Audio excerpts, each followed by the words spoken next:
Blog Talk Radio.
Hello, everyone around our beloved planet. Welcome to Dr. Kathryn May's Blog Talk Radio program, Channel Panel. Today is Sunday, July 27th, 2014. And today's show is our healing call and training for Ascension with Sananda. And we have the pleasure of welcoming Sananda's twin flame, Lady Nada, as part of our call today. We look forward to hearing her message for us as well. This is your co-host, Meg Davis, calling in from the greater Atlanta area in Georgia. And our host, Kathryn, is calling in from High Falls, New York, preparing to welcome a group for a week-long retreat this upcoming weekend. Hello, Kathryn. Welcome.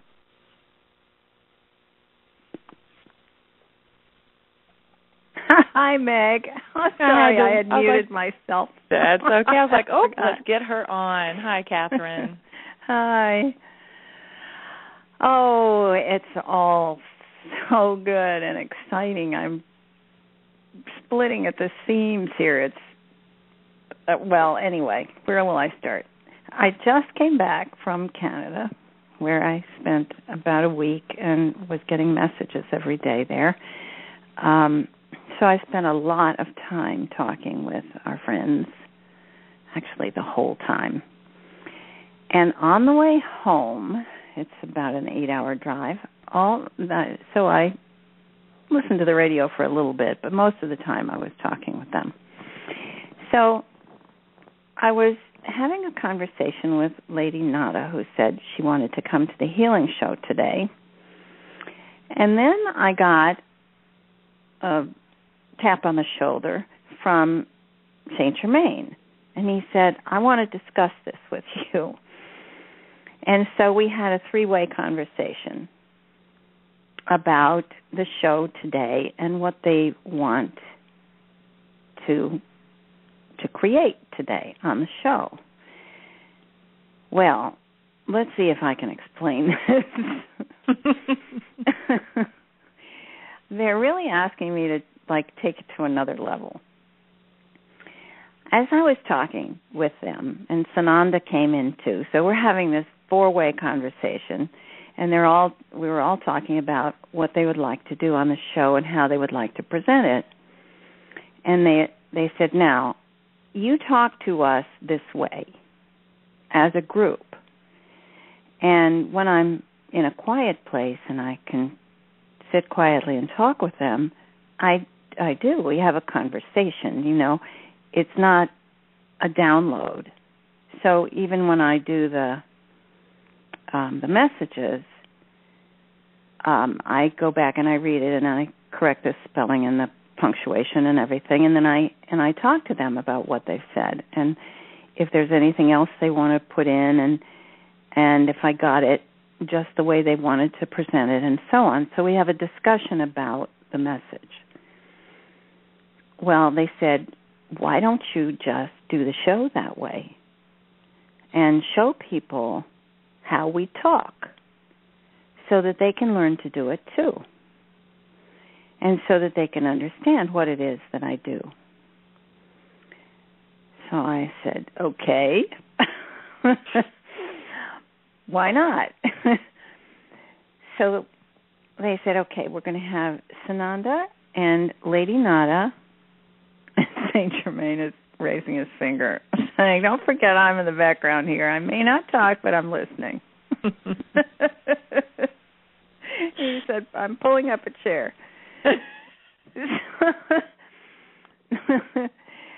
So they want to describe more about, they want people to understand more about who they are and how they relate to us, how they are capable of relating to us, and what they want for everybody to experience.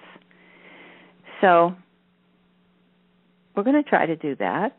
I am not a ventriloquist, so I think you'll feel who's speaking by their energy, or they'll announce themselves so that you know when we switch. I think you'll be able to tell by the content, too. So Lady Nada is going to sort of orchestrate this, since this is her entree into this project. So she's going to sort of act as the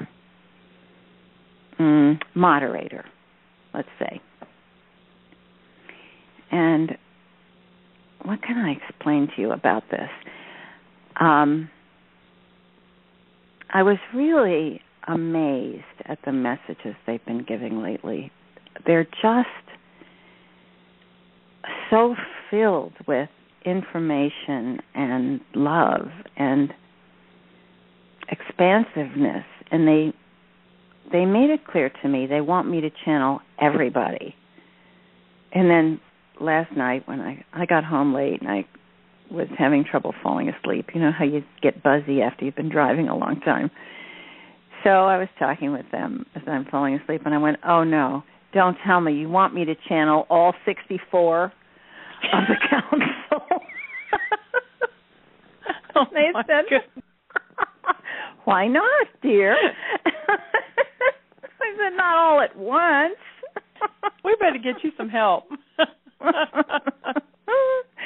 So we had a good laugh about that. I said, no, we're going to bring messages, but all the masters want to have their chance to be included in these messages because it's going to be a book. So the more the merrier, right? And each one has a little different perspective, and it's very interesting to hear from so many different masters who've been so involved in our Ascension project. So they told me they're lining up to each one have a piece of this project that will become a book. So the Company of Heaven book. And we're going to start publishing. We're going to have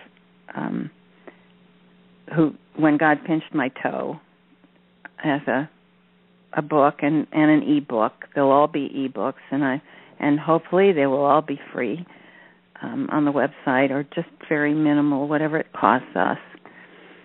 And so that's the next project. But in the meantime, they want to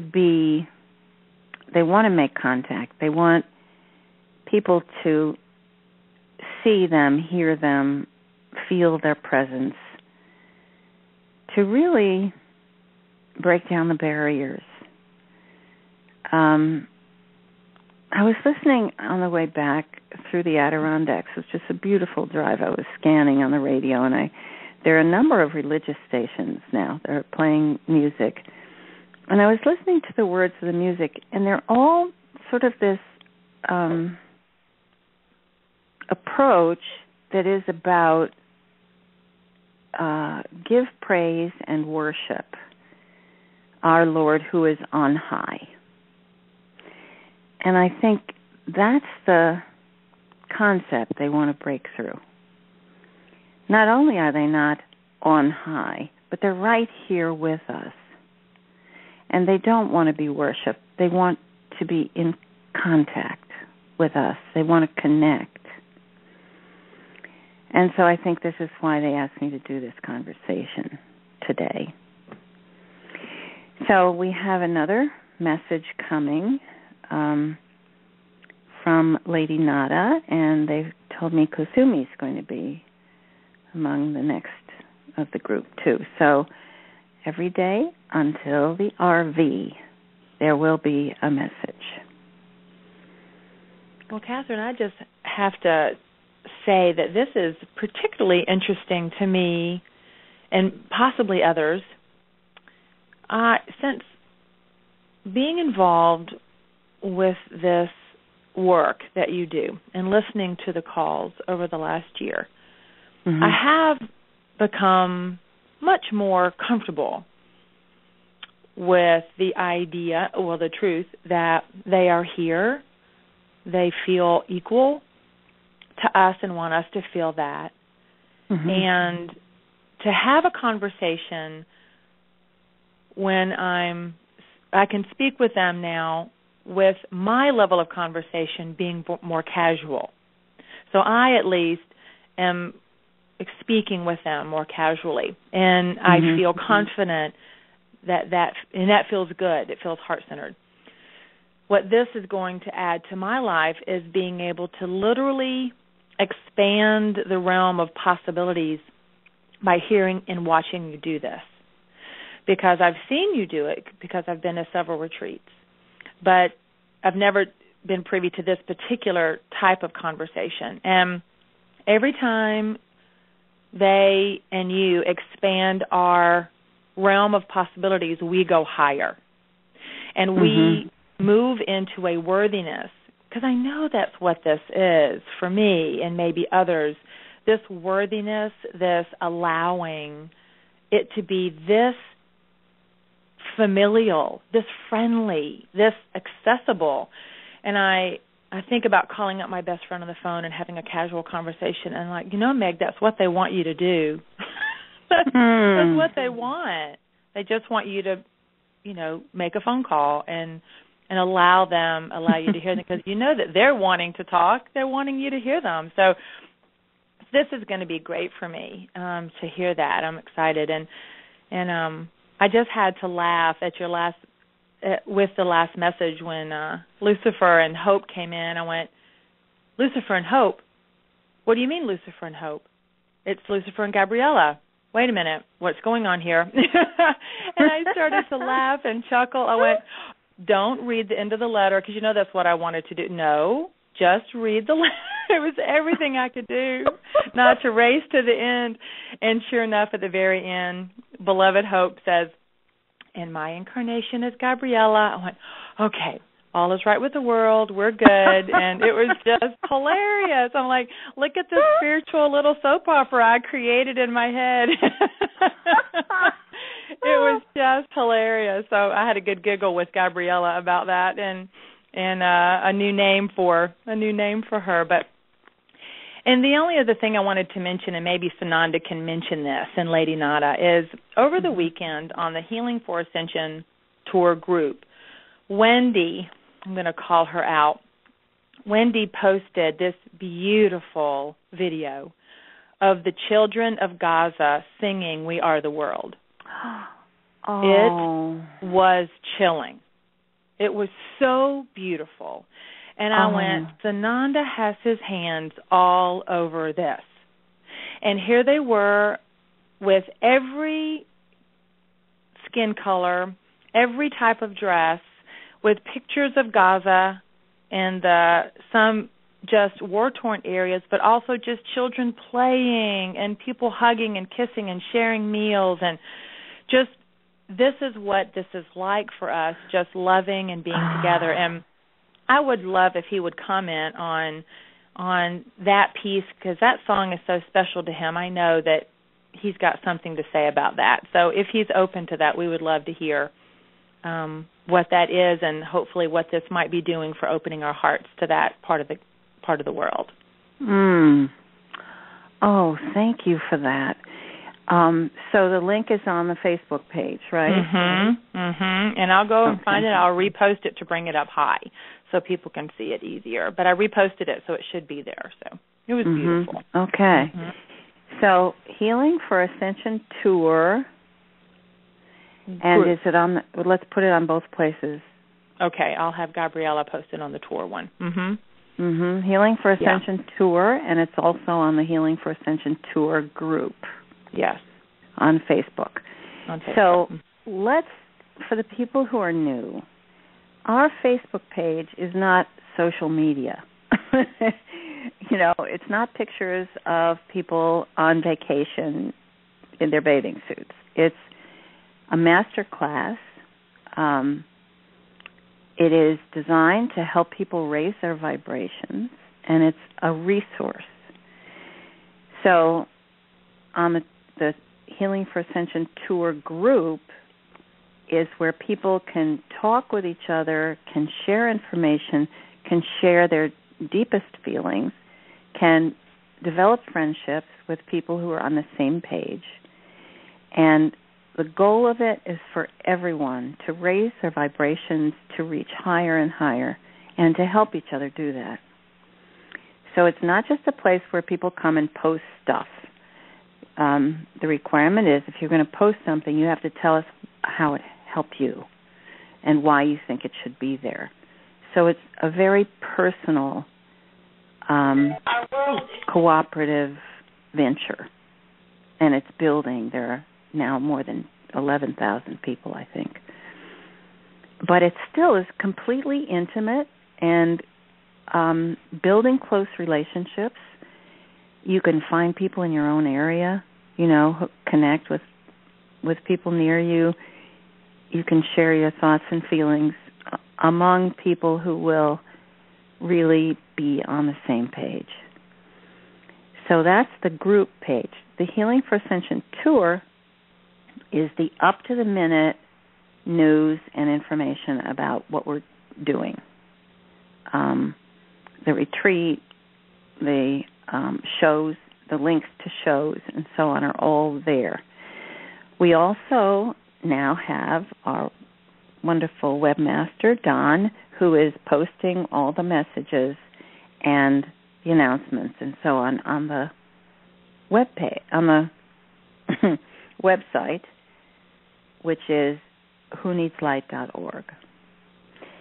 So there are lots of resources, and you can I really recommend that people go to YouTube and get the visual centering videos and listen to those. And by the way, anyone who's coming to the retreat, that is a prerequisite.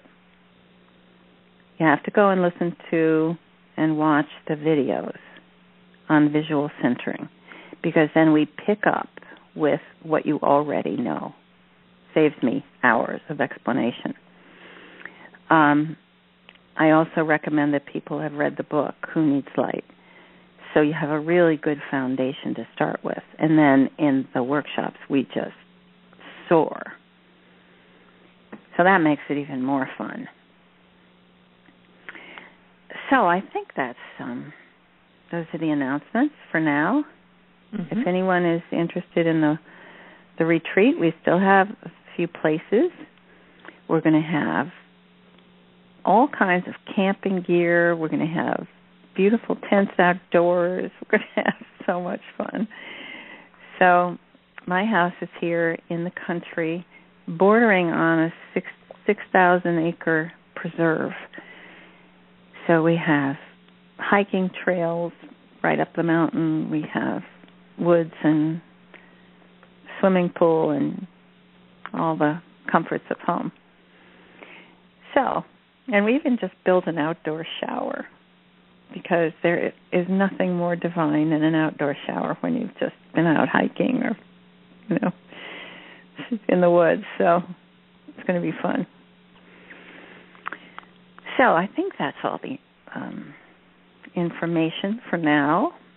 Anything you want to know, you can find in those places.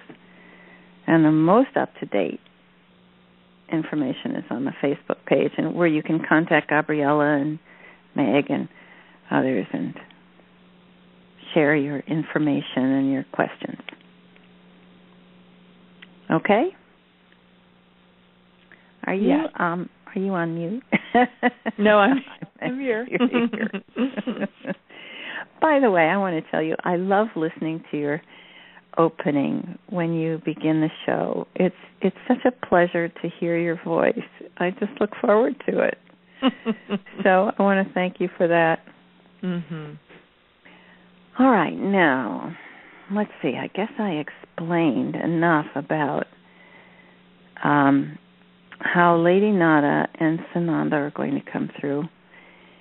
And, yes, the music, We Are the World, is obviously very special because whenever Sananda wants to talk, he plays that music. I hear, we are the world, we are the children. And I know it's Sananda. And all morning I was hearing this other song. I don't know if I can remember it. I'm not sure what it is. But I went, that's a new one. And, that's not us. She has her own theme song. So next time she sings it, I'll remember. They don't actually sing it. They play the recording that we're familiar with.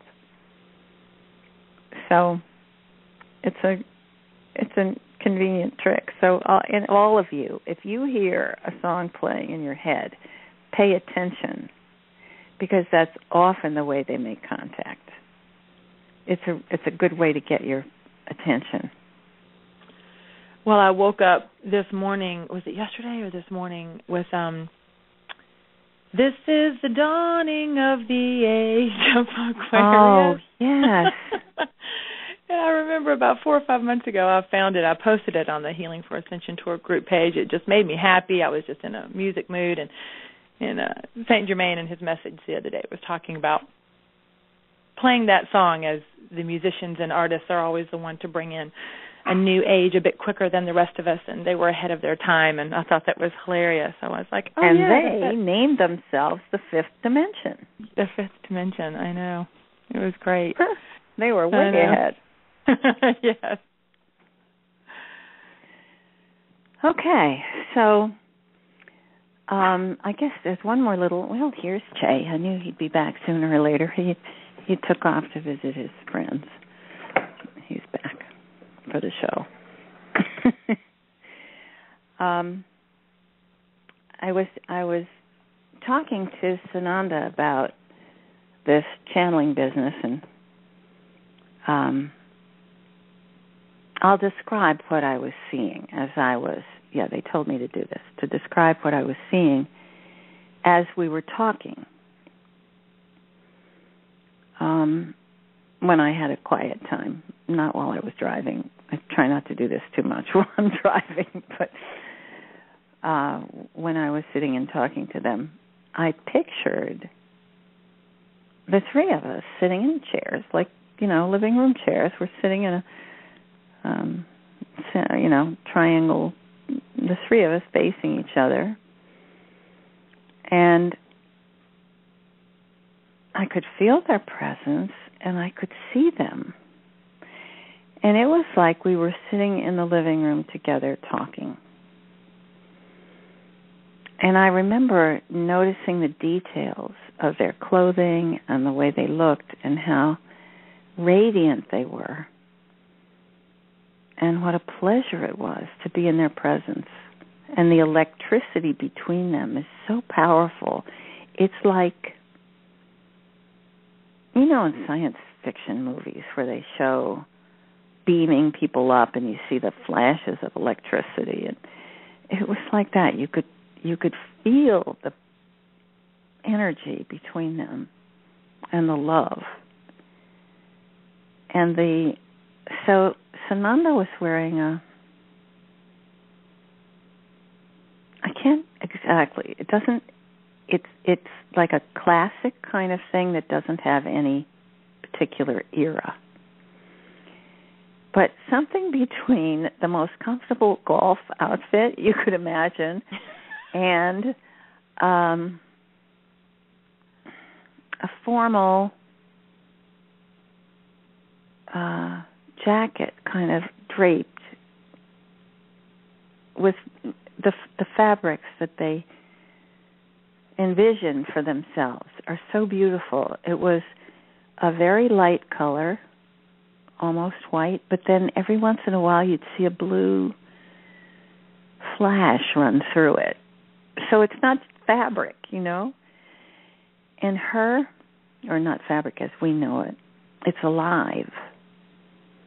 And she had this beautiful kind of drapey, not exactly a Greek, you know, goddess outfit, but similar to that, just very flowing, and it had sleeves. And we were joking. I said, well, I see the sleeves aren't too long, but then, of course, you don't have to do dishes.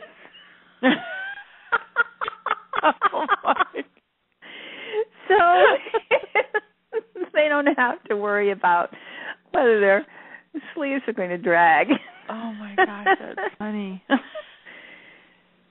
And it was the fabric in her dress was just shimmering, kind of light and etheric and flowing and beautiful. Not in your face, you know. It wasn't like flashing neon. It was just shimmering and light, just little glimmers of light through it. It was, and sitting there with them was just.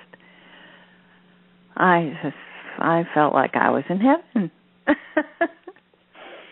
And I said, this is such a pleasure talking with you like this, but it doesn't feel to me like our three-dimensional life. And they said, it isn't. I said, well, it doesn't. It feels like it's higher than the fifth dimension. They said, it's the seventh dimension. We meet in the seventh dimension, which is the Christ consciousness dimension, which has this feeling of just almost pulsing love and richness about it. It's just pure love. And it's just a pleasure being there. So my experience of it is that we can do this. We can simply open our channels and be present and allow a complete conversation with these beings who are just like us. They love us to pieces. They're kind and generous, and they really enjoy overseeing our incarnations. But they are our guides. They're our friends. And they love being in direct contact. Not, I'm down here and you're up there and I'm admiring you. It's, let's talk. So I think that was part of what they want me to let people take part in today, so that everybody has the experience. And then you all can work on it. Like you said, it's going to change your expectation about what is possible. Mm-hmm. Mm-hmm. And as soon as you change your expectation, your experience changes. That's a good motto. Let's write that down. I'm writing. Well, it's just like what they say when the children of millionaires are more likely to become millionaires because they have it as part of their vision. It's just what they experience. They don't feel it's anything strange. Mm-hmm. And that's what it feels like, is the more we see you do it, the more we hear the calls, the more we read the messages, then it becomes something that we believe we can do because we see it. Mm-hmm. And then it's real. And that's what I feel. Mm-hmm. And every week I'm getting emails from people who say, I'm beginning to hear. I'm beginning to communicate. And my favorite one to communicate with is, and everybody has a different favorite, you know, Archangel Michael is high on the list, and Sananda and Saint Germain and so on. But Lady Nada and Mother Mary and so on. But everybody is beginning to experience this. It's really so exciting. So I think this is what they want, is for us to all raise our expectation. Why not have a conversation with them in their presence, enjoying the palpable sense of love and acceptance and communion that you feel in their presence. So let's bring them in. Just before we started, I said, okay, Lady Nada, are you here? She said, I'm right here. And I said, okay, Sananda. He said, present.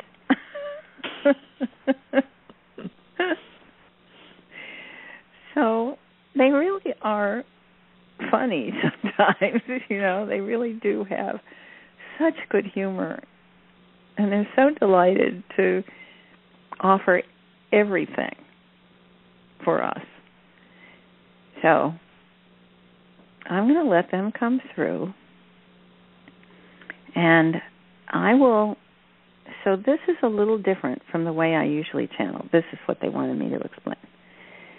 When I just step aside and let them come through, I really consciously am not in the conversation. I just let their feelings and their thoughts and their words flow through me like a conduit. And that way I can really capture the intensity of their feelings.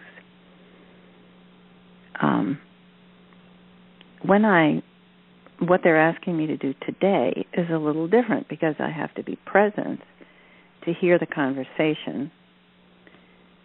So I'll be talking with them. So we're going to have a regular conversation where I'm going to ask them questions and they're going to talk about things and talk to each other. And whenever they pass the talking stick, I'll just shift and channel the one who's speaking. So we'll see. I have to admit I got some butterflies just thinking about this. I was really excited, and then I went, oh, my God, can I do this? Well, of course, I do it all the time. That's what they said. What do you mean, can you do this? You do it every day. So, okay. That's what they wanted me to do today, is what I do every day with them. So let's see what happens. All right, Kathryn, we're looking forward to it. Okay, so Lady Nada is right here, and she would like to be the first one to talk. So after this, I'll just let them speak. Okay. Yes. Hello, beloved ones. This is Nada. Now, let's start with this. I don't think of myself as Lady Nada, and I don't think of my twin flame as Lord Sananda. I call him dear. Sometimes Sananda, or maybe even sweetheart. But when we talk with you, except as a formality and as a special greeting, we don't say, greetings, Lady Meg. It is our pleasure to meet such an illustrious master. And we don't ask that you do that either. So my name is, I have been known as Lady Nada, and I'd like to clear something up. Yes, it is, Nada does mean nothing in Spanish, and there are those roots to the name, but that is not why my name is Lady Nada. It is a part of my original name, which comes from the earliest form of Aramaic. This is what we used to develop names for ourselves when the time came that we would need them. We don't need names amongst each other, of course, because we see each other's energy. We know who we are. But Nada is a part of the longer name that I was given as a soul when I was born, together with Sananda, which is his original name. It means, it comes from the meaning born of God. And that is my true name. And so I proudly acknowledge Nada with the meaning born of God. And each of you have an ancient soul name like this, and Kathryn has learned to speak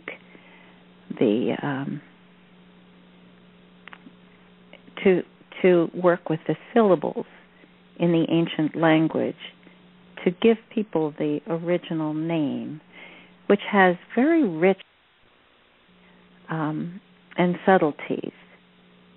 It's a constructed name made out of the syllables, and each syllable has special meaning. Isn't that true, dear? Yes, Nada. Yes, I listen.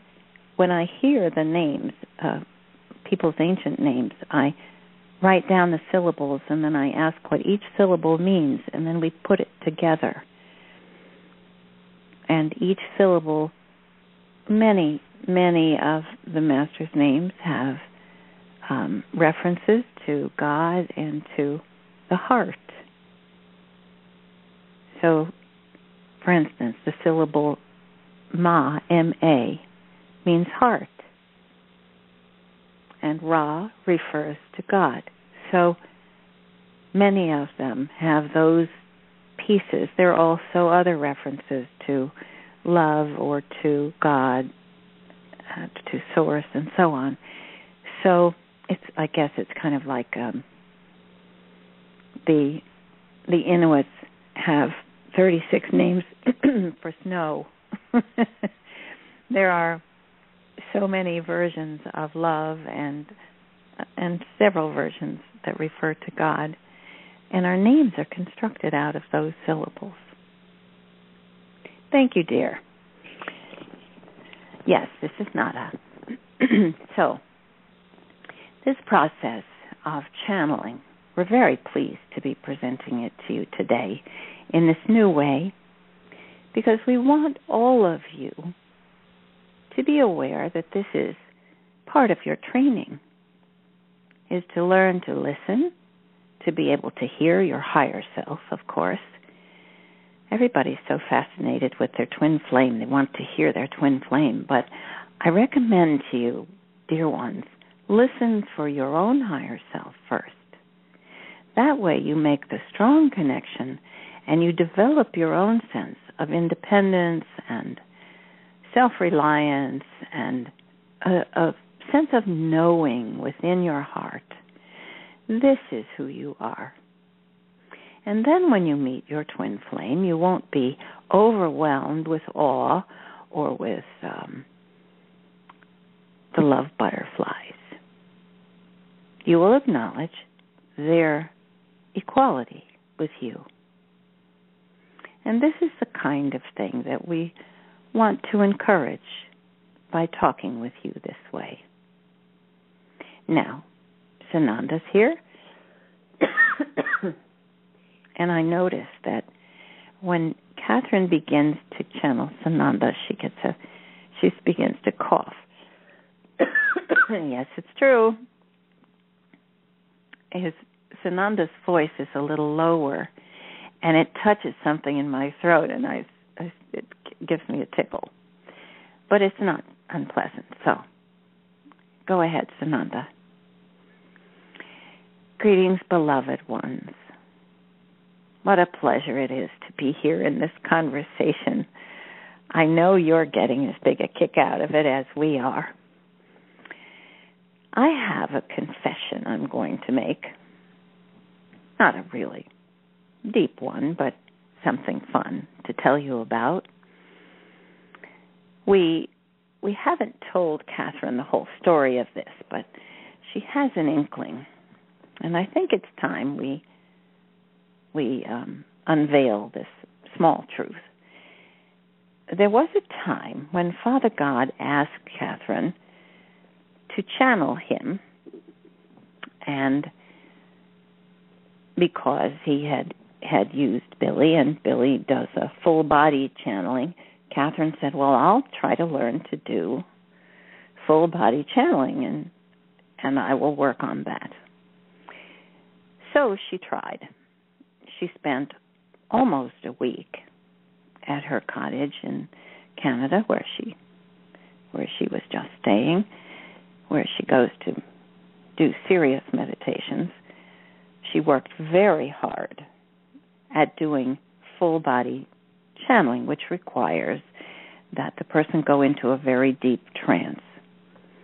Well, she had the ability to do that. She kept trying, and each time she would go into the deep trance, she would get a splitting headache. And so she would have to come out of it. And Father God was there with her because, of course, she wanted to have him there to come through her. She even had a tape recorder so she could record what he said. But she never got to that, and she would come back and complain. She was in terrible pain.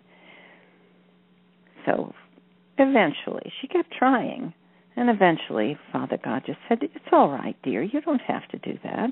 You're doing just fine. You know how to channel. You don't have to do that. So, nevertheless, she called up some folks, Jeffrey and Peg, and she said, I think I have something blocking me. I can't understand what's happening. I'm getting these pains in my head. And they said, oh, yes, you have an implant, and we'll remove it, and so on. And so she experienced what she thought was a removal of an implant or something that was preventing her, and the headaches went away, but she never tried really to do the full body trance after that, because Father God said, just don't bother, dear, it's all right. Well, here's the story. It was not an implant. It was Father God. Every time she got into the trance deeply enough, he gave her that headache. Yes, we can do that, beloved ones. We can heal, we can help you heal, and we can give you a headache. And if you find yourself heading towards something that is going to be very destructive for you, you may find your guide or your higher self giving you a big headache. It's one of the things we do to help give you a little guidance or direct you in one way or another. So we wanted to direct Kathryn away from, she's laughing, yes.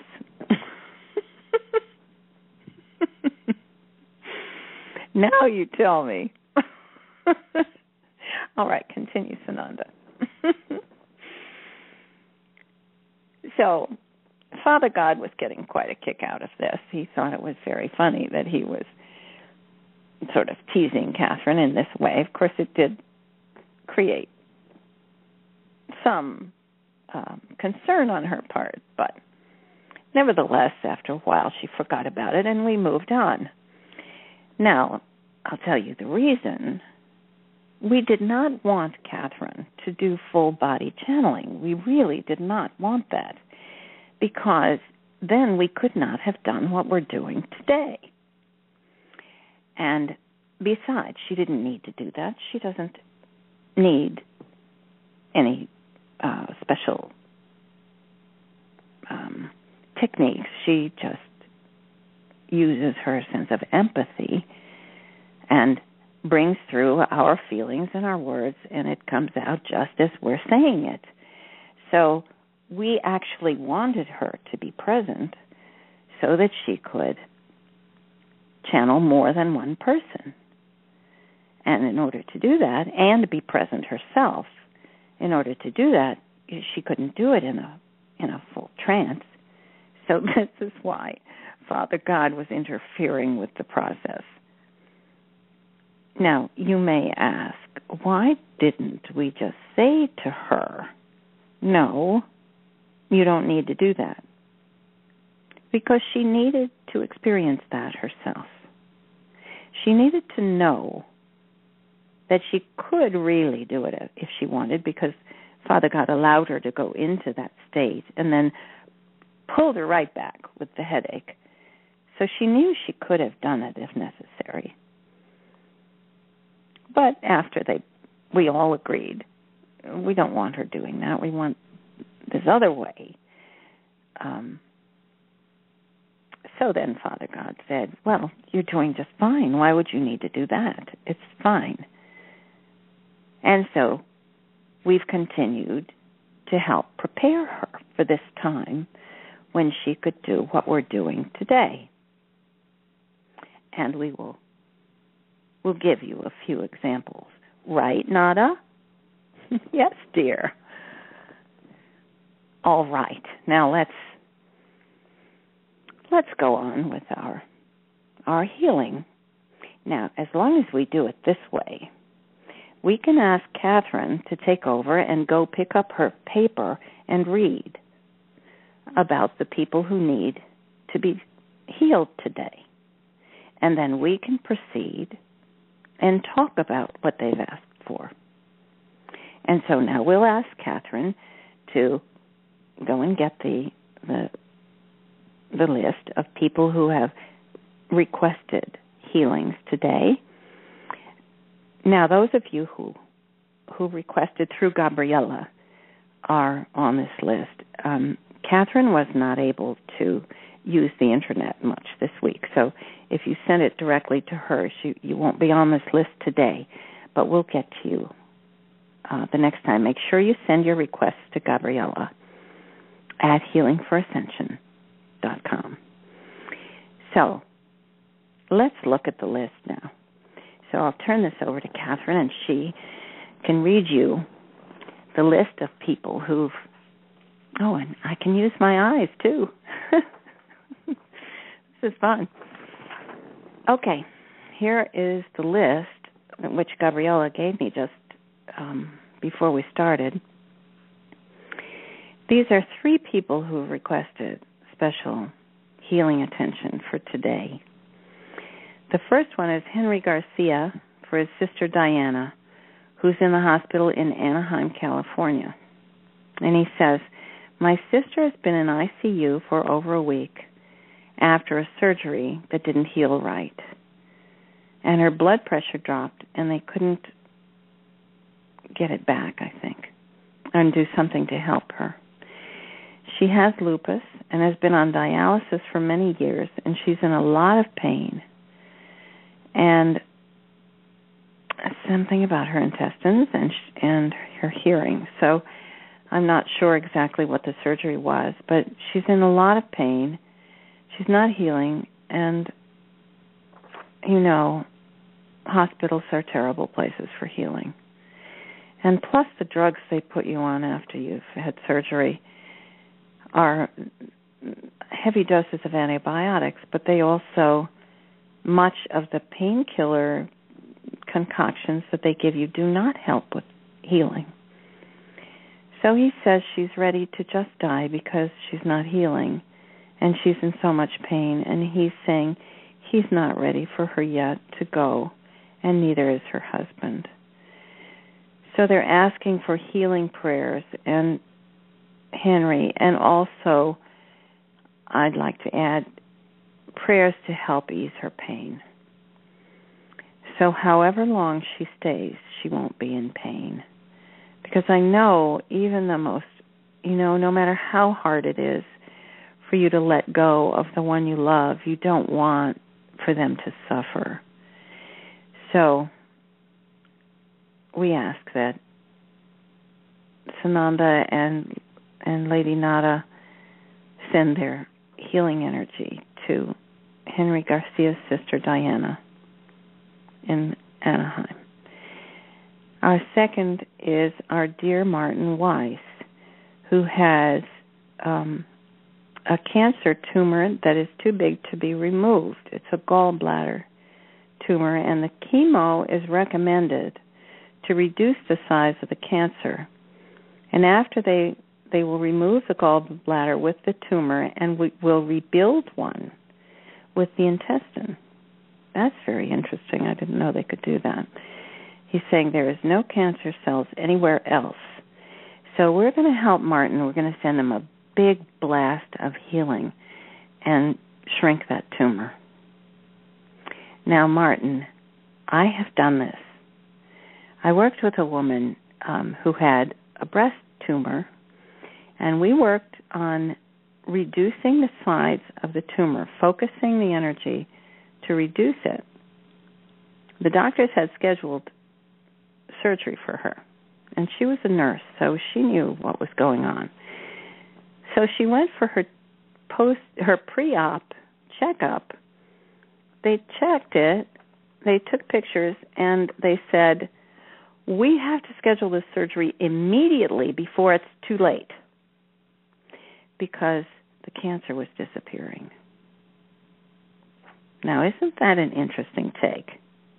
We have to get you into surgery because the tumor is disappearing. Okay, let's put them in that dilemma, Martin. Okay, the next one is Jennifer Bennett. I'm going to read what she says. I feel it is a mild form of dyslexia, however debilitating in many ways. Some symptoms: zoning out, mixing up numbers and words, terrible spelling, reading and testing and verbal explanations can be confusing and frustrating, difficulty sustaining attention. Her reading comprehension is not very good. Writing is messy and confusing. I went through university with dyslexia and my whole 36 years of my life until realizing recently that I have this disorder. I feel many people do not know that they have a learning disability, and their parents and teachers are not aware of the symptoms to look out for. It can be very debilitating and confusing for many, and may lead to low self-esteem as well. And she says it has not been medically diagnosed. Well, Jennifer, I work as a psychologist and have for many years, and I can tell you, you're probably lucky that it wasn't medically diagnosed, because when it is, the entire medical establishment swoops down, including psychiatry, to, quote, diagnose the child with what you called a disability. It is not a disability. It is a different ability. People who have dyslexia always come with other kinds of intelligence, like very powerful and effective ability to see spatial relations, for instance, or abilities in music or art, or the ability to see hues of color that other people can't even begin to see. It is not a disability. It's a different kind of brain. So you're not perfectly attuned to being an accountant or a lawyer, but you are perfectly attuned to what you're good at. And we, first of all, yes, we need to have special training for people so they don't get frustrated. And it's true, spelling is difficult, and you might have some reading problems with letters jumping around or getting things reversed a bit. However, you obviously learned how to read because you got through university. So people who are what we call dyslexic don't don't see letters and words the same way as people who are training to be a lawyer or an accountant or, someone who's great with details. But there is a reason why your brain is wired this way. People who are dyslexic also tend to be very psychic and tend to be this, what you're calling a focusing problem, is not really that you have difficulty sustaining attention. It's that you have difficulty paying attention to the words on the page. There's something else that's going on in your brain. And Lady Nada is nodding, big nods. Yes, I'm going to turn it over to her. Yes, dear. First, you must eliminate these ideas that it is a source of low self-esteem to have the kind of brain that you're describing. As Kathryn has said, this is not a disability, except in a culture that thinks that the only valuable jobs are the ones where you add up columns of figures and you write at length business letters and writing books and reading books and memorizing things. You're probably actually very good at memorizing things because you had to. And that's one of the great strengths of people who tend to be dyslexic. They're also very intuitive. And they learn to look behind the story. They learn to understand things in a much deeper and more and richer way, let's say. But they don't know that. They don't know that what they're learning is different from other people. They think that they're just not learning as well as other people. It's not true at all. Thank goodness we have plenty of dyslexic people around, and more all the time. Many of the ones you call crystal children or the new crop of children that are coming, they may not be big readers, but they have fabulous imagination. They have the ability to create images in their mind in a way that people who are left-brained, which is the reading and writing part of your brain, the detailed language area of your brain, that's the left brain concentration. People who are dyslexic tend to be right-brain people. Now, of course, it's not either or. You can read, and people who can read can also feel what's in their hearts. It's not an absolute thing. But, dear, forget about this diagnosis business and look for your talents. Look deeply at who you really are and what your concentration has really been on. And I know what you're going to find is that you're going to have a very easy time doing what we're teaching today. And that is listening with your inner self, with your third eye.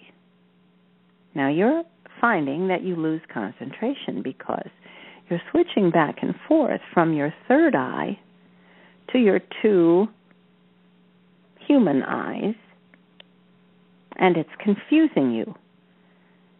You will benefit from the visual centering work that Kathryn has presented. She will tell you it was what helped her to develop this psychic ability. All those years of training with the incarnation of Sanat Kumara helped her to learn how to combine the information from the third eye with your two human eyes and to make contact with your higher self, all at the same time. Now, you're close to it, dear. Jennifer, you're close to that. So whatever you do, don't think of it as you have something less than other people. In fact, you have an extra talent. You only need to acknowledge that and accept it. As Kathryn was saying earlier, when you change your expectation, you change everything about your life. So start looking for your strengths. They are there. You will feel and see them all day long. Look around you. Notice how you process colors. Notice how you process smells, sounds. In your brain, the processing of color and sound is closer together than with most people.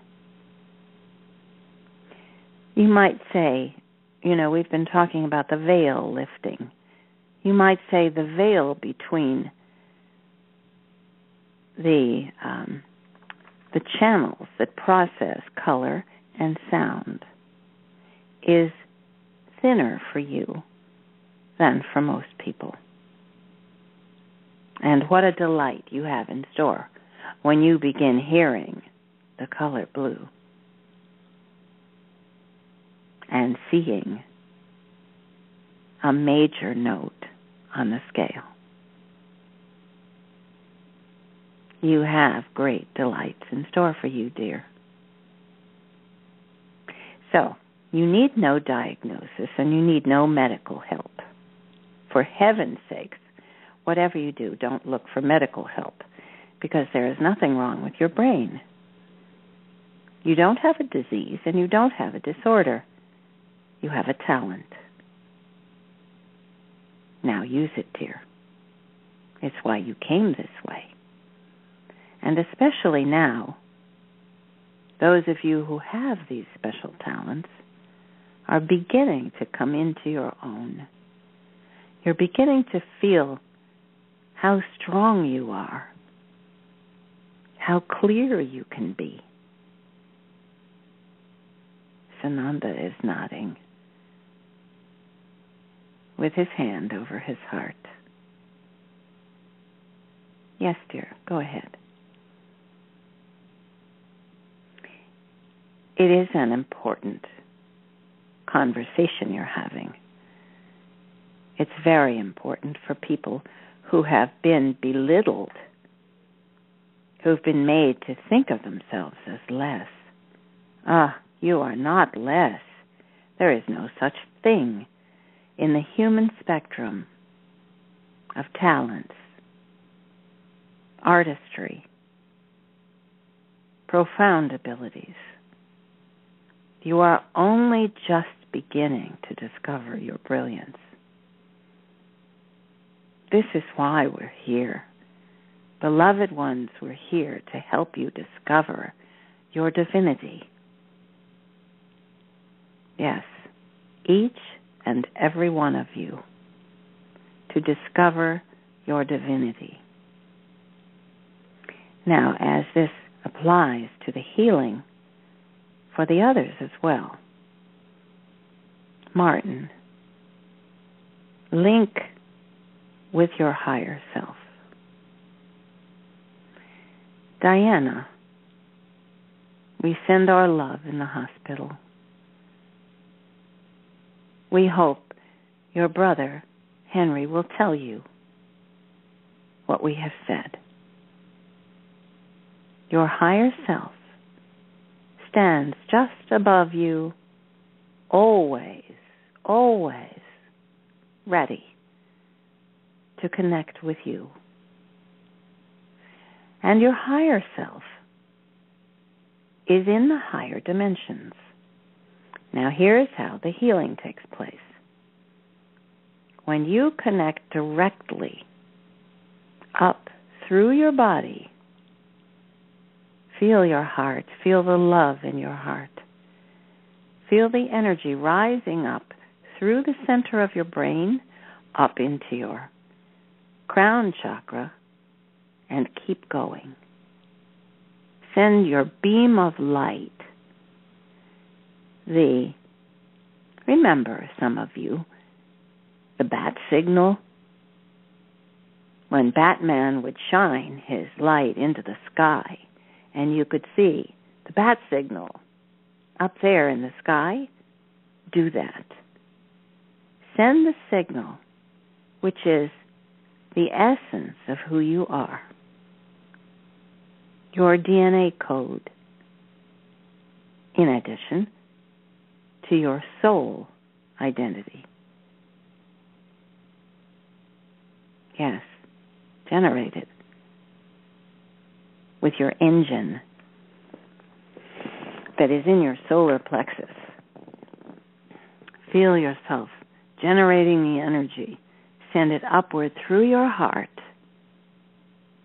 up through your throat, where you express who you are, through the center of your brain, and up through the center of your head, upward, where you connect. Just a few feet over your head, plug in to your higher self. It feels like that. It feels like you're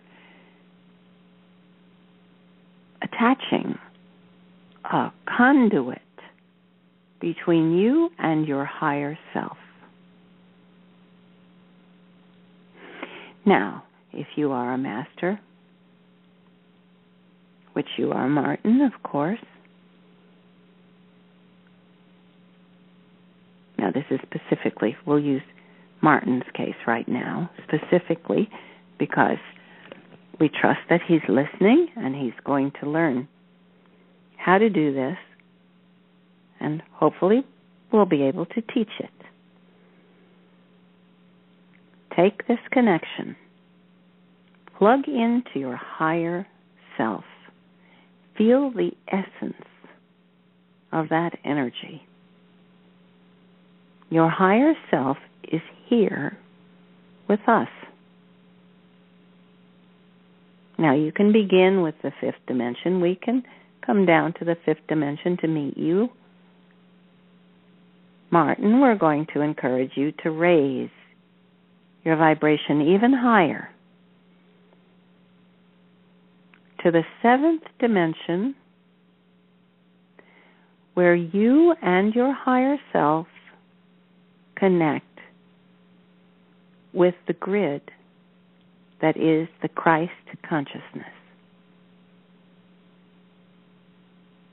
And you will feel flooded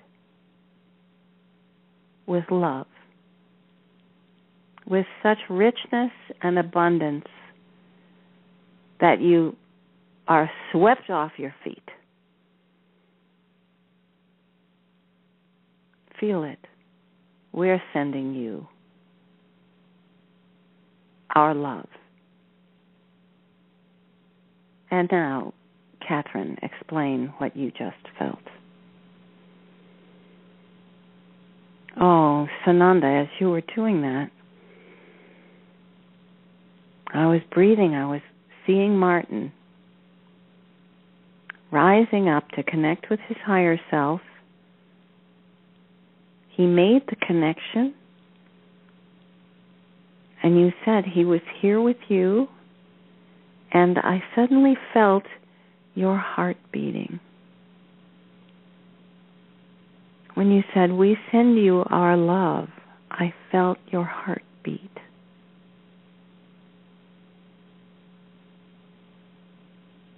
I can't explain how moving that is, how powerful it is. I saw how Martin will heal within the embrace of your heartbeat.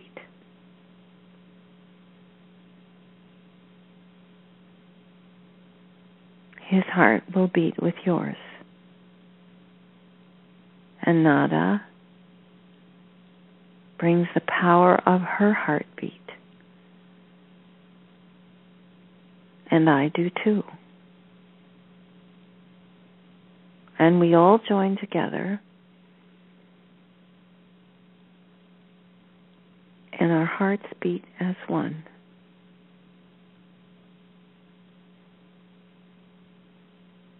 I feel your heartbeat as clearly as if I had my hand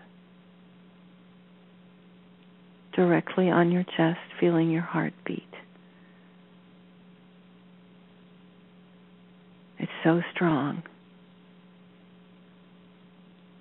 It resonates like an echo all around the grid, around the entire planet. Our hearts beat as one. In that atmosphere of love and such joy, it's impossible for a disease to survive. It's impossible for the tumor to remain. It will lose its source of nourishment. It's not a painful process. It's not even really dramatic. It's just that the tumor can no longer feed itself because the tumor feeds on dark energy. Martin, raise your vibration and hold it there. Nada.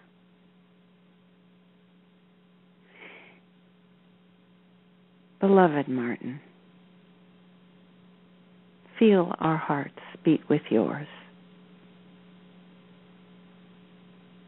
And now we expand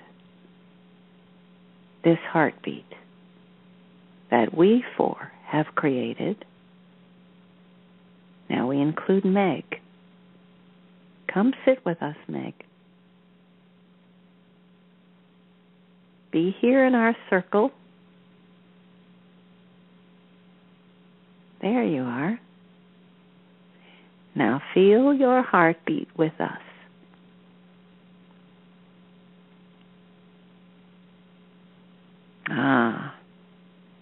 Now we have 5.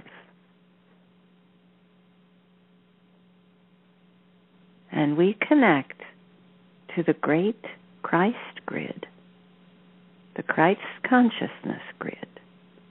Now, you know, Christ is not the name of my dear Sananda. It is an expression. It is a description of the love energy. Yes, the love energy that he emits, that we feel together. It's the name of that consciousness, that experience of love and elevated feeling that is joy.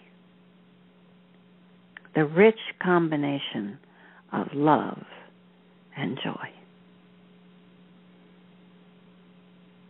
Yes, feel your heart expanding. There's the compassion, generosity. You feel it, don't you? We include everyone who is listening to this call and everyone who will hear it in the future will feel this energy that we are generating. We started it with 3, 4, 5, and now we include all on the call everyone listening and everyone on the planet who already knows how to do this.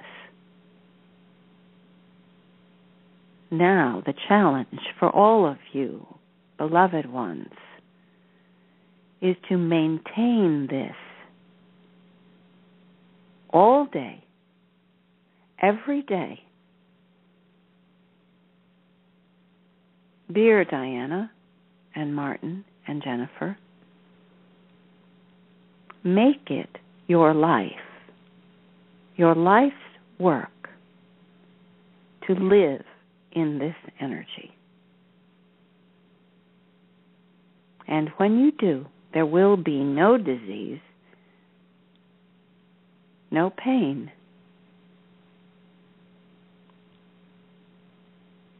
and for Henry, who prays for his sister. Henry, when you maintain your vibration in this dimension with the Christ consciousness. Now, when we describe consciousness, we do not mean thinking or mind. We mean the full experience in your body and soul, in your heart, of being in love. Yes, with all the symptoms that you feel when you are in love. The excitement, the anticipation, the hope, the delight. We are here with you. We are in love with you. You only need to stay with us in this beautiful abundance that we create together. And the more of us there are, the more powerful it becomes. This, beloved ones, can heal anything. And the more powerful we create this energy, the more we transmit it through the grid, the closer you come, all of you, to raising yourselves, your bodies, for your ascension. This is ascension. This is the goal. We are smiling. We are feeling the same thing you are feeling. We are in love. At times like this, I reach out to Sananda. We join our hands. And we feel the energy rise. We feel God's presence. We are God because we are together, because we are one. And nothing can change that or prevent it or in any way destroy it or hurt it. It is impossible. Here in the higher dimensions, there is no darkness. There is no interference. There is no fear because there is no danger. We cannot be hurt or separated. Separation is the illusion that you experience when you're there in a body. Now, a lot of people say I'm going to introduce this topic, and then I'm going to let Sananda talk about it some more. A lot of people say, it's all an illusion. Everything you're feeling, everything you see is an illusion. Well, of course it isn't. You are real. I am real. Sananda, sitting here beside us, is real. What is not real is the illusion of separation. The illusion that there is good and bad, that there is high or low, that there is darkness that can overcome light. No, never. Darkness will never overcome light. Think of it this way. If you walk into a dark room and you light a match, the entire room is illuminated. What is an enormous room of darkness can be overcome by one tiny match. Now, expand that, and you will see. Yes, there on Earth you have dealt with thousands of years of dark ones who were trying to create the idea that darkness is real, that evil is power, and that you can be taken over. This was their teaching, that you could be taken over by darkness.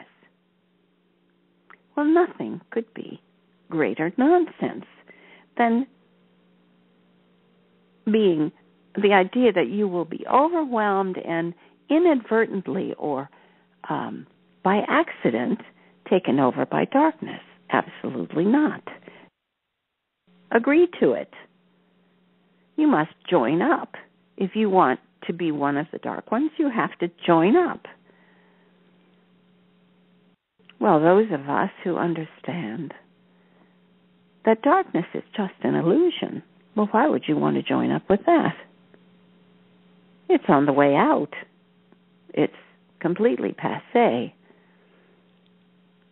Now, Sananda wants to speak about this, I'm sure.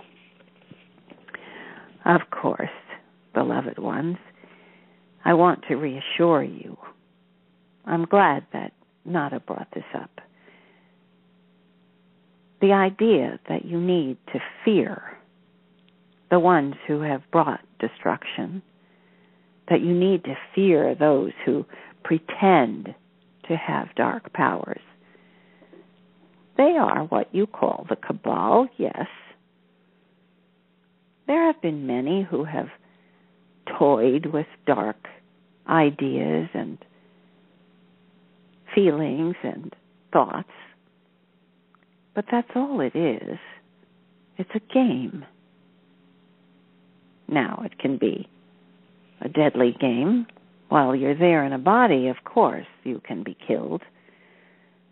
And those who are aligning with what they think of as dark powers, Lucifer is teaching you about that now. Those ones who presented themselves as if they were great and powerful entities, of course, were just,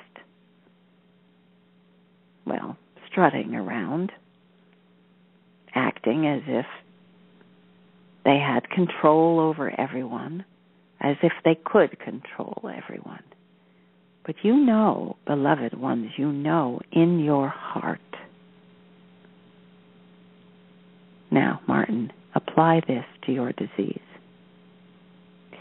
You know in your heart there is no such thing as darkness that can invade you. You must welcome it. You must allow it. You must believe what the doctors say, that it has taken over your cells and you will be killed by it. that idea has been so pervasive, so completely pervasive, that there is no one on the planet who has not been touched by it. It is not your fault. It is not a failing if you're not able to overcome the illness in a moment. Of course not. You are relearning. You are completely changing the way you see yourself and the way you see the world. I tell you, dear ones, there is no evil. There is no evil in the universe, in the cosmos, in the multiverse. There is no such thing. There is the illusion of darkness that was created by mutual consent, that was allowed to pervade the surface of planet Earth. You have welcomed it, in fact, because it offered you the opportunity to do exactly what we are doing today. You took it on, you allowed it in order to overcome it, in order to feel the strength of your heart, in order to know that you can conquer anything. And those of you who have taken on illness in this lifetime, this is true for you. You have taken the challenge to prove to yourself that you can create the light that will strike the match and dispel the darkness. You can do it inside yourselves, inside your human body. You can do it between you and your higher self, with the help of your higher self. You turn on the light that is within you. It is in your DNA to be of the light, to be one of us, to be of Christ consciousness, even as you live there, even as you live out this life in a human body. You are one with the Christ consciousness. You need to discover it. You need to connect to it. You need to accept it. But you don't need to fight off the darkness. You don't even need to conquer it. You simply need to let it go. Let go, beloved ones, all of you, of the idea that there is darkness that can overcome you. There has been much talk about this in the family and in your internet exchanges with, there are whole websites dedicated to talking about the dark, evil ones who come from outer space. Nonsense. There will be no evil ones coming from outer space. You are protected. And there are a few pockets left in the multiverse where there are those who are still entertaining these ideas that darkness is somehow power and that they enjoy destroying things. Well, anyone can blow things up. It doesn't take any power or strength. It just takes some dynamite and a little technology. It doesn't require any special intelligence or any special strength. Think of what happens on your planet. Someone gets a gun and decides that he's the most powerful person in his whole neighborhood. Well, nonsense. A gun doesn't have any consciousness or any power. He's not any stronger because he has this metal object that can kill people. It is nothing. It is nothing. Or as you sometimes say, no thing. It is an illusion. And if he should point his gun at someone and kill them, it is an illusion that they have died. They have not.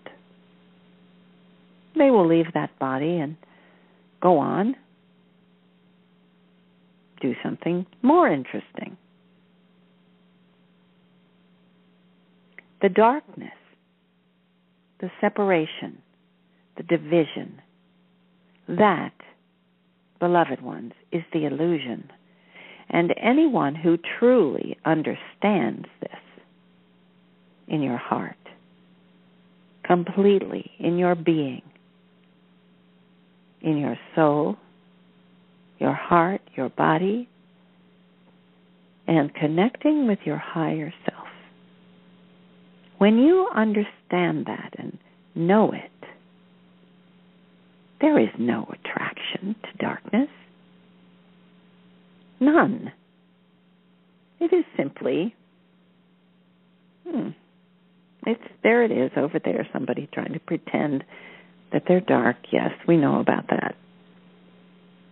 It has no real interest. It has no power. It's just a game that people of lower vibration play. Now, this is not an elitist view. It's simply a higher vibration. People who are of lower vibration think about fear. Think about danger. Think about darkness and evil. It is of a lower vibration. It's really very simple. Once you accept, that's all it is. It's just a game. Now, I'm going to ask Kathryn to describe what she sees. That was very clear and so interesting. I saw, as Sananda was describing it, I saw a group of people. They're sort of over in the corner and kind of down below us. I could look and see them. It's like they're a group of maybe ruffians on a playground, and they're playing games like with throwing things on the ground, and they're sort of punching at each other, and they wear costumes. They wear, like the gangs that wear colors to define themselves. The part of the game they play is that they have colors to identify. Yeah, I'm someone who believes in that dark stuff. I'm somebody who has a tattoo on my face that is a skull or some dark entity, and I walk around showing people this so that they will know that I believe this. It made it so clear that it's just a sort of sad game because they're so convinced that there's something real about what they're doing. But they're just sort of going through motions, and they're talking to one another, and they're agreeing, aren't we tough? Aren't we deadly? Aren't we dangerous? And then I saw around that circle, like the ruffians on the playground, are the cabal members who are just, they're wearing suits, but they're the same. And then all these people surrounding these ruffians and the cabal, and all these sort of hangers-on who are admiring the ones who are tough and deadly and dangerous at whatever level. They're the ones who think they're tough because they dress in these dangerous-looking clothes and they have metal spikes on their jewelry and big hunks of metal hanging from them. And then they're the ones who wear a pinstripe suit, but there's no difference. They're talking to each other about the same thing. They're like comparing notes about how dangerous they are and how powerful. And then the circle just widened and widened, and there are all these, there's some in evening gowns, and there are some,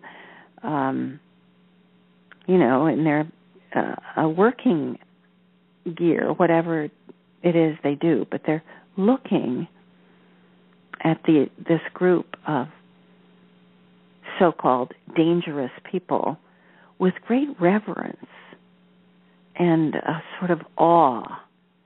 Oh, they're scary.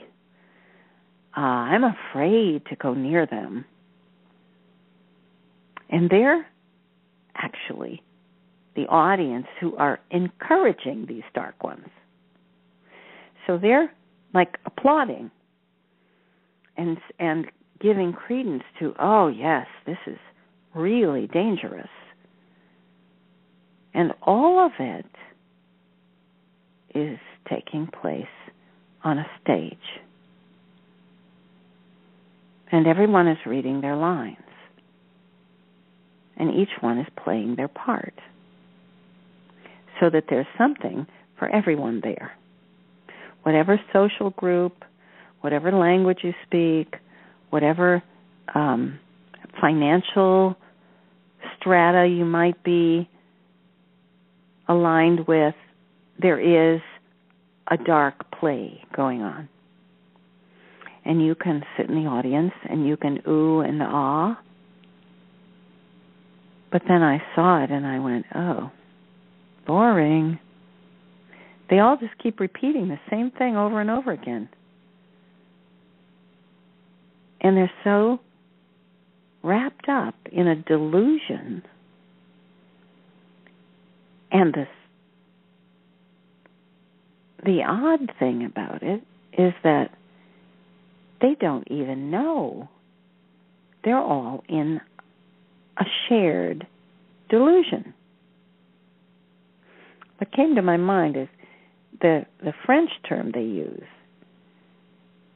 when there are two people who share a delusion is folie à deux. Well, this is a folie à millions. But they're just down there on the playground. And they're kind of have their feet in the mud. And when you stand in the light and look at it, well, yes, we need to help them change that. We need to help people, especially the ones around the edges. We can start with the ones around the edges because they're just the audience. They're not really the ones who are carrying the guns or, planning the wars or trying to create hypnotic propaganda. They're just the ones who are oohing and eyeing and feeling awestruck at how dangerous these people are. Well, they're the ones. We only need to tap them on the shoulder and say, come here, come up here. Come right over here with me and look from the bird's eye view, from the mountaintop. Look at that. well, it doesn't look very interesting compared to what's going on up here, where there is joy and exuberance and love washing over us. Why would anybody want to be down there in that muck? It sort of has an atmosphere of smog about it. Everybody there is breathing the smog. It's kind of a mixture of frustration and anger, and it's soup. They're all sort of slow motion walking around in this soup. So, I really got the feel of it. Thank you, Sananda. I really got the feel of, okay, here's our job. It's to tap the shoulders of the ones who are on the edges, who just kind of got caught up in it a bit. It's not their fault.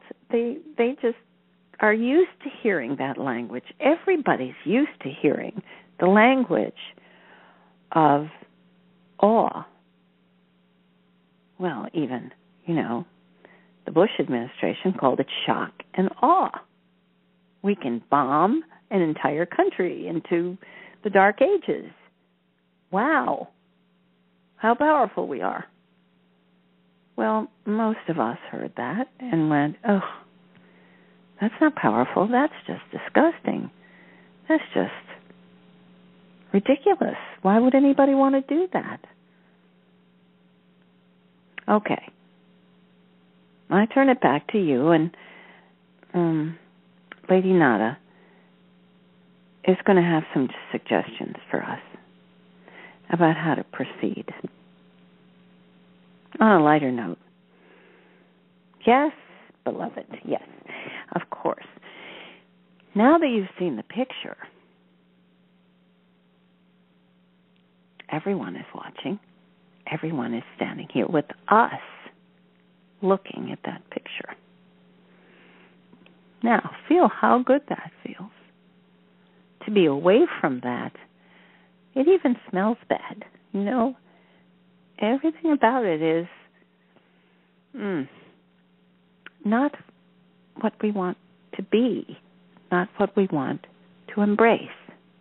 But we do want to bring our friends there who are strutting around in their costumes. We want to tap them on the shoulder and say, beloved ones, look, we have something much more interesting going on up here. Something much more fulfilling. It touches your heart. It helps you to grow.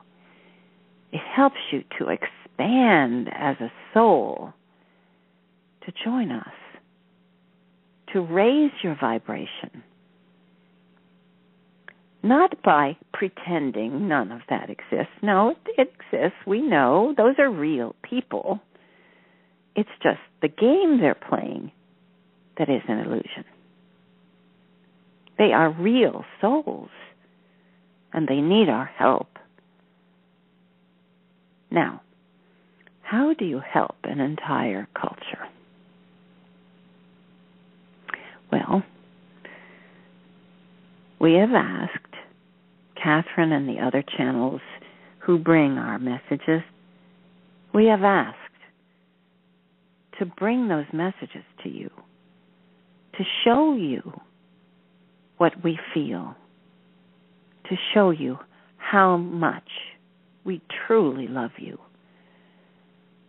how invested we are in this project that is the ascension of all of planet Earth, Mother Terra, and every single human being on the planet. Now, here you are with us, all of you listening. You're here with us in love. And we see there are still millions who are over there playing their games on the playground, pretending that there is a power separate from God. That's really all it is. They're pretending there is power separate from the light. And they keep trying to prove it. They keep trying to prove that they can be powerful by being dark. Well, we understand that it's just nonsense. It's simply not true. But this is why you all came here. To prove to yourselves and to each other that it isn't true. And to prove that you can create this brilliant, powerful connection to us and to Creator. And together, we are light. We are love. And there can be no darkness in our presence. I let you feel that. There can be no darkness in our presence. Absorb that, beloved ones. Remain with us in this high dimension, and you will never again feel despair or even the kind of anger that is resentment and rage. You will never feel those things again. You will never feel anxiety or depression. And I tell you, beloved ones, know that if you feel those feelings, you are entertaining darkness. Now accept that. Simply embrace it. All right, if I feel myself being anxious or impatient or frustrated, I am simply entertaining darkness. And I can decide not to. I can decide instead to turn to the light. And I will repeat it. In the light, with us, in this higher vibration, there can be no darkness.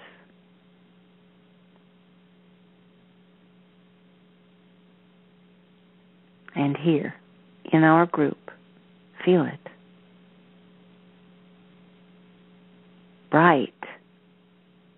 Feel the sun shining down on you. This is not only the sun that is the center of your solar system, although that is a high vibration as well. This goes beyond to the central sun that is our Creator. That powerful light shines on all of us. Yes, even those playing at their games of darkness, and even those who are watching the dark games and are fascinated by it. They like to spend a lot of time and energy talking about the dark games. Turn away. You know all about that.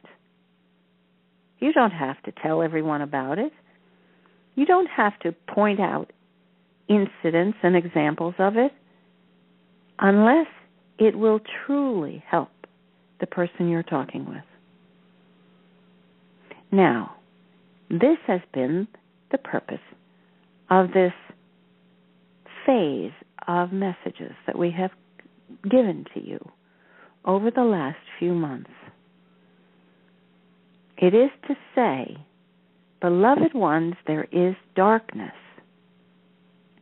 in the minds of those people who are playing in the illusion. And all of you were raised to play that delusion. Every one of you have lived within that system where the propaganda and the brainwashing, yes, it is brainwashing, was incessant and it was completely accepted. And so in order to be of the light, you have to separate yourself out. You have to leave behind the ones you love. That has been a tall order for many people. You have to be willing to be different because the entire planet was immersed in this stew that was the illusion of darkness. But of course, if enough people believe it, it begins to feel real. And so, we tell you, beloved ones, we understand. We have been there. We have felt it. We know what it is. We know how hard it is to see it for the delusion that it is. We know how hard it is not to be fascinated by it, not to ooh and awe and say, oh my gosh, they're at it again, look out. No. Instead, say to those around you, they're playing with their delusions. That's all it is. As long as we hold fast and refuse to believe it, refuse to join them, refuse to applaud their play, it will dissolve, it will disappear. Like the illness in your bodies, it will melt away. Only if you give it energy, only if you give it fear, will it continue. Fear is the energy that feeds the delusion of darkness. Do not allow yourselves to say, oh, I'm afraid of that. I'm afraid of this person.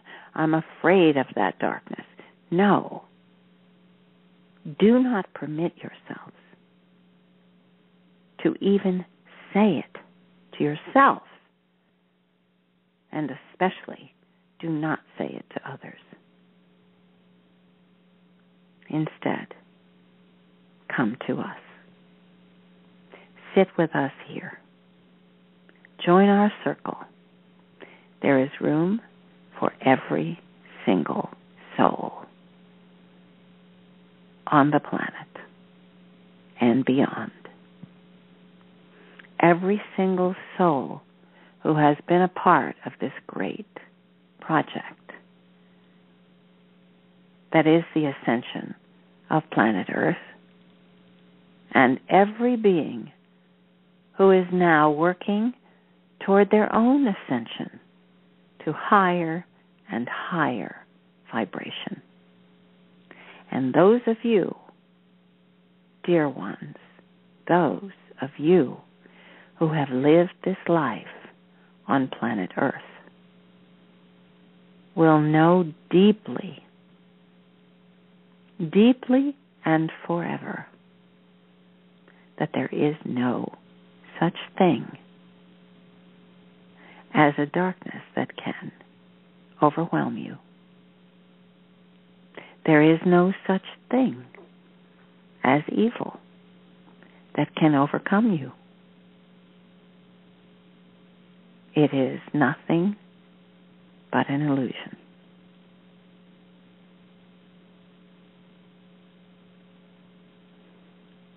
We send you our deepest love. We see you now connecting with your higher selves. And when you do that, you will feel yourself rising up. You don't bring your higher self down to you. You rise up to join with your higher self, as Kathryn has done to be here with us as Portia. There is no difference. This is why we sometimes tell you names of what your higher soul is, so that you will just have an idea of what you're aiming for. That's all. You don't need to know the name of your higher self, but if you listen, they will tell you. But ask them to tell you their ancient name. And I will tell you, with Kathryn's permission, Portia, may I? She says yes. The one we call Lady Portia, just like I described about my name, is not really Portia. That was the title, the name they took on, Portia and Saint Germain, because of lifetimes they shared on Earth. They were there. They were created out of their incarnations. But Portia's real name is Umara. It begins with 2 O's, which are the sound of Om. And her name means the sound of the voice of God. Now, come, Portia, you knew that. Yes, I knew it. But it touches me to hear you say that.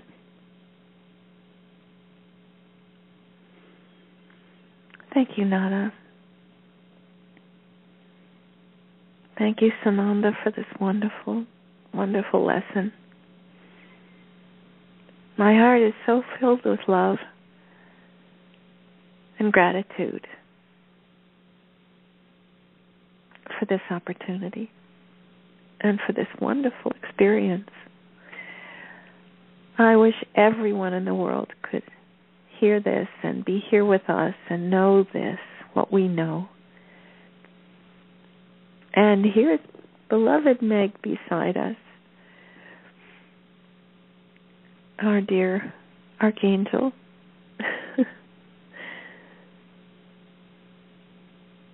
Thank you. Our dear Lady Nada and Sananda. Okay, Nada. And Sananda, you'll be back with us next week? Indeed, yes, of course.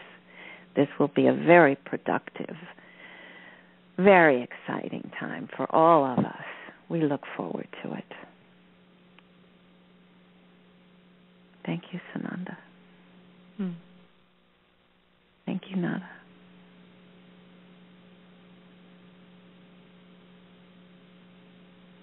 Hello, Meg. Thank you, Kathryn. That was very moving on so many levels. Wow. Mm-hmm. I hope it was as clear to everyone listening as it was when I was seeing it and feeling it. Oh, it was very clear.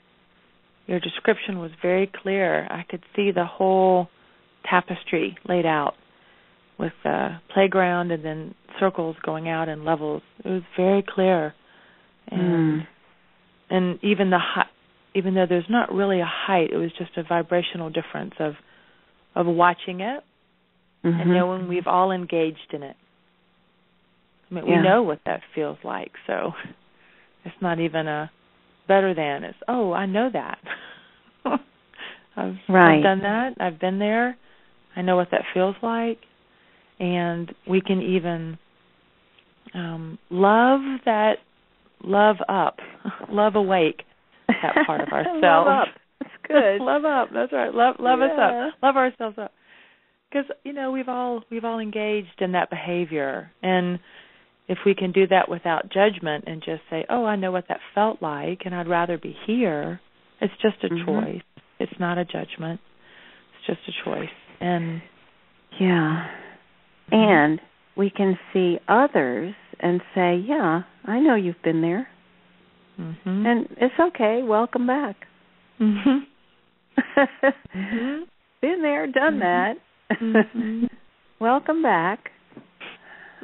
How'd that feel? Right. Okay. Right. Yeah. We're finished with the smog and the heaviness. Yeah. Yeah. Thank you, Kathryn. This was very special, and a special thanks to Sananda and Nada. It was such a treat. How fun that must have been for them. Just, again, we have another way of seeing reality, and it's so helpful. Yes. Oh, what a delight. I'm just thrilled to be able to do this. So we didn't talk about answering questions today. We generally don't answer too many questions on Sunday. We usually save that for Wednesday nights. But we will answer questions on this coming Wednesday night because we've, promised that. There is one person with their hand up. Do you think we should let them give their observation? Or their since they just came on, comment? I think that's probably, they just raised their hand. Okay, let's go ahead and open them up. We're opening up area code 206, ending in 2480. Just let us know your name and where you're calling from. Welcome. Oh, by accident. I connected with you. I'm so very sorry. I have no question, and I loved what you did today. Thank you so much. Bye-bye. Oh, well, yes. Bye-bye. Welcome. How nice. What a happy accident that we just happened to call on her. Well, there's one more, and we will answer this. Okay. One more question, and then anybody else can save it for Wednesday. And we'll make sure Sananda talks about the We Are the World on Wednesday. Okay. We're opening up area code 828, ending in 9575. Welcome. Yeah, hi, Kathryn. This is Mary in North Carolina. Hi, Mary. Hi there. Thank you. I was wondering, I haven't been on in a week or so, and I know the last time I was on, someone had asked if you were going to be listing a phone number so that we could listen to these broadcasts via our phones instead of having to listen to them on the computer. I was wondering if you all had made that available yet. We haven't set it up yet. No, I'm sorry. Okay. But we will work on that. I've been out of technology touch. So, yeah, in fact, maybe Don, our IT person, could make a suggestion about that and can help me to set it up. So I will connect with him this week. Thanks for reminding me. Thank you. Yes. Okay, thank you. Okay, bye-bye. Okay. Yep, good suggestion. It is kind of nice to be able to listen to it on your phone. It is. Okay, well, wow. What a day. I think I'm going to put this on Blog Talk Radio as one of our featured broadcasts. I've noticed that Blog Talk Radio has started featuring our broadcasts as well, and they put our show as a featured show, which is nice. I think that's why some new people are coming around to see what it is. So welcome everybody who's new, and goodness, it just keeps getting better. I don't know what we have in store for next week, but I guess it'll be more like this, conversations with Sananda and Lady Nada. So that's pretty exciting, something to look forward to. And we want to hear our testimonials of people that are healing in this way that was described today. And we send our love to those who are dealing with difficult illnesses. I want to send out a blast of love to my brother, too, in Cleveland, who is hanging on year after year with very advanced cancer. It's, I guess, now day by day, but he's still with us. So, sending him love, too. Okay. It's time to put on Sananda's music and say farewell. I like that. Much better than goodbye. Farewell. Yes. Farewell.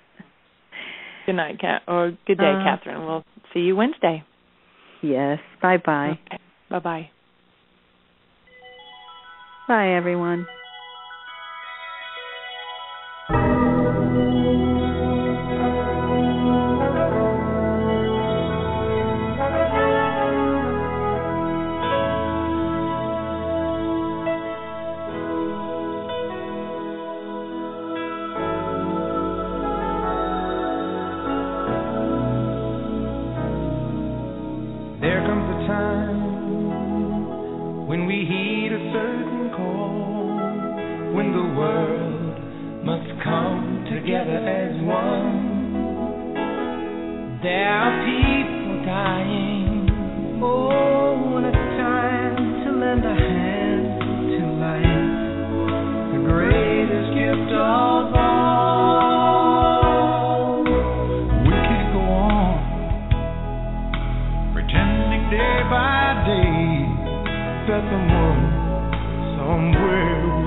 Must lend a helping